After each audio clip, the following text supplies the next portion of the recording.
একটা টাকাও দিতে হবে না, জাস্ট একটা চেয়ার টেবিল দেন, 100 জন আলেম দেন, 100 জন বুদ্ধিজীবী দেন, গড়ে দিব ইনশাআল্লাহ তাআলা। প্লে গ্রুপ থেকে মাস্টার্স পর্যন্ত আমাদের ছেলেমেয়েরা এমন শিক্ষায় শিক্ষিত হবে যেটাকে শরীফের গল্প শেখাবে না ইনশাআল্লাহ।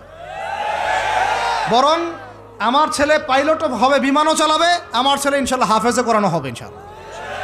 আমার মেয়ে ডক্টরও হবে ইনশাআল্লাহ, আমার মেয়ে আয়েশা রাদিয়াল্লাহু আনহার মতো মুহাদ্দিসও হবে ইনশাআল্লাহ। আমাদের এক ভাই সে রাজনীতিবিদও হবে ইনশাআল্লাহ, জুমার খুতবাও দিতে পারবে ইনশাআল্লাহ। আল্লাহর কসম করে বলতেছি এমন শিক্ষা চালু করা সম্ভব, শুধু আপনারা যদি একটু সৎসাহস দেখান, একটু উদ্যোগ গ্রহণ করেন, আল্লাহ পাক বহুত আজর দিবেন আপনাদেরকে। আল্লাহ পাক এই ওসিলায় আপনাদের সব গুনাহ মাফ করে জান্নাতও দিতে পারেন। আল্লাহর ওয়াস্তে আল্লাহর দিকে ফিরে আসেন। আমি আপনাদের সবচেয়ে শ্রেষ্ঠ বন্ধু, আমাকে শত্রু মনে করেন না।